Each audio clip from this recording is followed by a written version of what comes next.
Hello, আসসালামু আলাইকুম YouTube fans, কী অবস্থা, কেমন আছেন? আশা করি সবাই ভালো আছেন। তো এই কথার আগে আমি বলবো যে আমাদের ঈদ কিন্তু 7 দিন পর্যন্ত থাকে। 7 দিন পর্যন্ত ঈদের মৌসুম থাকে, তো হিসাবে আবারও ঈদ মোবারক। আজকে যে জিনিস নিয়ে আলোচনা করব বা কথা বলবো, এটা হচ্ছে পিনাকিদা সম্বন্ধে। পিনাকিদা যেটা বলতেছে বাংলাদেশে, যেটা সোশ্যাল মিডিয়া গুরুত্বপূর্ণ বা অনেকজনে গুরুত্ব দেয় না, অনেকজনে গুরুত্ব দেয়, তো ওই হিসাবে আমি বলতেছি যেটা সোশ্যাল মিডিয়া বাসতেছে। পিনাকি দা যে কথা বললো, ট্রানজিশনাল সরকার, পিনাদের চার পক্ষ থেকে পিনাদের চা চাইতেছে ট্রানজিশনাল সরকার। ট্রানজিশনাল সরকার হলো জনগণের সরকার এবং কি সর্বদলীয় সরকার, যত দল আছে সবগুলা দলকে মিলে একটা সরকার বানাবে। তো এইটার প্রধান থাকবে ডক্টর ইউনূস স্যার। এটা হচ্ছে পিনাকিদার মন্তব্য বা পিনাকিদার যে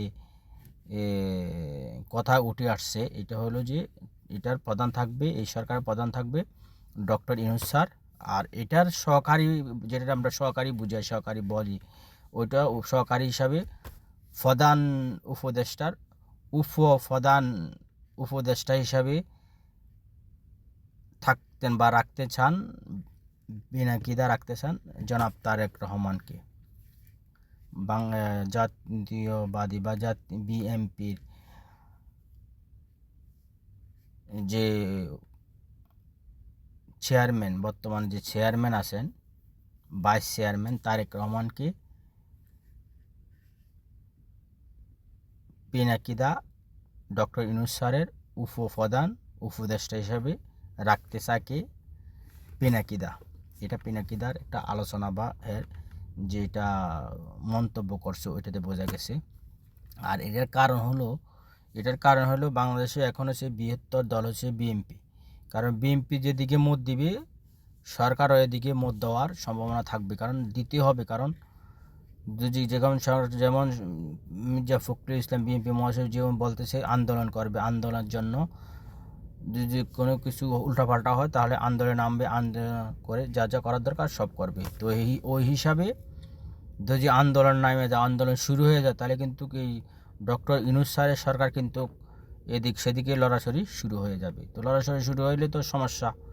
ওই জন্যে পিনাকিদা পঞ্চায়েত থেকে সোশ্যাল মিডিয়ার মাধ্যমে ট্রানজিশনাল সরকার চাইতেছে। ট্রানজিশনাল সরকার প্রধান উপদেষ্টা ডক্টর ইউনূস স্যার থাকবে, এটার সাথে বিএনপির প্রধান যে থাকবে তা হলো তারেক রহমান।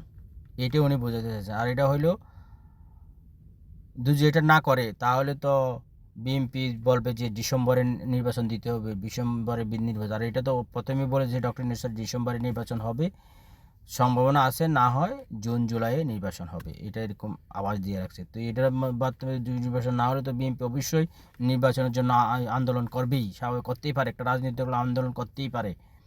কিন্তু জুলাই আগস্টে কী হয়েছে না হয়েছে এটা তো থাকবেই, কিন্তু তারা রাজনৈতিক দল হিসাবে আন্দোলন করতে পারে, আর আন্দোলনও সফল হয়ে যাবে। কেন, একটা বড় দল অবশ্যই যেটা হবে এটাই হবে। এই জন্য পিনাকিদার ওইখান থেকে পিনাকিদা একটা ট্রানজিশনাল সরকার দিয়ে দিছে বলতে এরকম একটা আলোচনা করছে, যেটা দেশের সরকার যারা আছে এরা যাতে এটা চিন্তা ভাবনা করে, এরকম আর কি। তো এটা কতদূর যায় এটা পরবর্তীতে দেখা যাবে। এই সরকার আসলে কেমনভাবে কীভাবে ইলেকশন দেয়, এটা সময় বলে দেবে। তবে আমি মনে করি এখান থেকে কমসে কম যদি এরকম হয়, বিএনপির 200 আসন বিএনপিকে দিতে হবে, কারণ এখানে হচ্ছে বড় দল। আর বাকি 100 আসন হলে আবার অন্যরা বাগযোগ করে নিয়ে সরকার গঠন করতে পারবে। কিন্তু এরকম হলে আমি মনে করি যে বিএনপিকে 200 আসন বিএনপিকে দিতে হবে। কারণ বিএনপি তো এমনিতে ইলেকশন করলে তো 250 আসনের উপরেই পাই বা 250 আসন পেয়ে যাবে। তো এই হিসাবে তো 200 আসন তো আমি কমই কইছি, ঠিক আছে না, হয়তো 220 240 বিএনপিকে দয়ে লাগবো। তারপর অন্যরা বাগযোগ করে নিয়ে সরকার গঠন করব, এটার জন্য এতে একমত আমি। তো এটা আমার তো বিএনপি তো যেটা টিকে পায় বিএনপি সদস্যরা, তো অবশ্যই মতামত চিন্তা করবে।